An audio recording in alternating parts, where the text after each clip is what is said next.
Hi guys, I'm Jessie of Crochet by Jessie. Welcome to my channel or welcome back to my channel, and today we are on to week 5 of my Spring Crochet-Along. Once week 5 of your Crochet-Along project is complete, you will be officially past the halfway mark in this Crochet-Along. This Crochet-Along has a total of 9 sections, so 9 weeks. So once this week's done, there's only 4 weeks left, and then the final touches for your project before it is complete. Today's Crochet-Along video is going to be slightly different to the previous ones, and there's just a few little reasons why. So first things first, we're actually going to be going back to what we did in week 1 for week 5 of our crochet along. What I mean by this is we're going to be doing another row of our flowers, but we're going to do it in the exact same order that we did when we first started our crochet along. Because of that, I am not going to go through the entirety of the process again. If you guys want another step-by-step through of the entirety of the process, then just refresh yourself and go to week 1 just for a little step-by-step.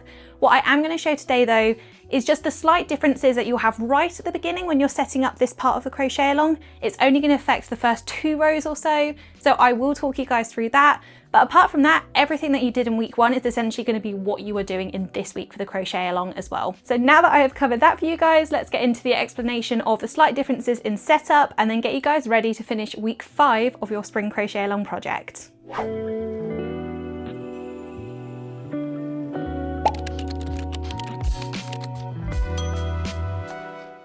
As this video is not going to be a complete step-by-step tutorial because we've already done essentially the exact same section in week 1, I'm just going to give you guys a little bit of a refresher and then just show you how to start this week, because we're going to be starting up slightly different than when we started the project from the beginning. So if you guys look specifically at this chart, we're back to using the chart that I used in week 1. You will see that we've got the first row of single crochet in the background cream colour, the second row is going to be in the green, completely of single crochet as well, and then we're going to go back to cream again and do a double crochet. So what we're going to do, this final row that we did when we were doing our previous week of the crochet along, that is going to count as the first row here. So all that means is that we do not need to do a row of cream single crochet because we've already got the double crochet in cream from the previous week. So for this week, you're going to start from row number 2. I've already done the single crochet in the front and back loop for the first stitch, which is that stitch there. So the entirety of this row is just going to be single crochet. You're only going to be going into the back loop only. And then after you've done that, you're just going to go from row 3 onwards and just work it up as you usually would. So nothing else is going to be different in the video that we're doing today in comparison to the week 1 video, except for this initial setup that we're doing, because essentially this chart, it's one less row than you need to do.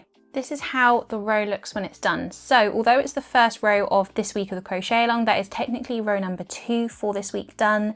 So you're just going to go through the crochet along like you did for week 1, exactly like you did it. If you want to change the colours around, you can do whatever you'd like, but essentially the actual pattern overall is not going to change whatsoever. It's just to create a sense of repetition and consistency throughout the blanket. And as you guys have already seen the finished piece, you know it does work up really, really nicely. So what I'll do is in the outro, I'll show you guys how it looks like once this section is done and hold up all 5 weeks worth, even though obviously it's only a strip of one pattern repeat, just so you guys can see just how it is looking overall in comparison to your projects. So now that you guys are done, hopefully you have your section 5 looking like this. And then as you'll see, section 1 and section 5, they are identical. So obviously the setup was ever so slightly different just because you already had the foundation row created from your previous week, but this is how it should be looking. You guys have already done so much of this project and yeah, there's really not that much left to do. But as always, I hope you guys are really enjoying it, and I'm going to go through next week's video, which is going to be the bunny section. I am going to do a full tutorial for that because there are 2 versions of the bunny in this design. I went through one in our second week and I'm going to go through the other one in next week's video. So thank you guys for watching. I will see you in my next video, and as always, if you're not already subscribed, please do consider doing so, as well as pressing the bell to be notified when my next video is up. Bye guys!